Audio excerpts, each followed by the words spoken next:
Isan mo to sa mabes na nung gusto magdating na makeup. Maganda ito if hindi ka palangiti. Simple lang siya pero mapapalim mo talaga sa'yo yung crush mo. First is maglagay ka ng primer para magandang dapat na makeup. And by the way, I use DW primer. This product is 2-in-1 sunscreen with primer and has lightweight and matte finish. At sa kilay, sundan mo lang yung shape ng kilay mo para hindi ka mahirapan. Para ma-emphasize din yung shape ng kilay. Gumamit ako ng concealer.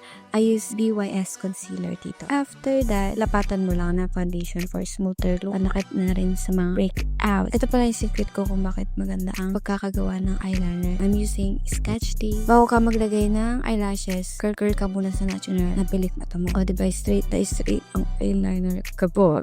Next one is the nose line. Simplahan mo lang. Pero itong sa akin, wag kang judgmental. Alam ko talaga to para tumastaas. Yun naman yung nose ko. Siyempre, dinagdagan ko lang ng shimmering kineme para mas maging katotohanan ang taas ng nose ko. Sunod, add ka ng blush para may pagka-pink yung cheek mo. Konti lang ilagay mo baka magmukha kang sinampal pag madami. Sa lips, you can use darker color para maakit sa'yo si crush. Charot. And by the way, I use Owen James Matte Lip Tint. Lastly, lagyan mo na fake na ahit sa kilay mo to sell na Latina look. That's the aura.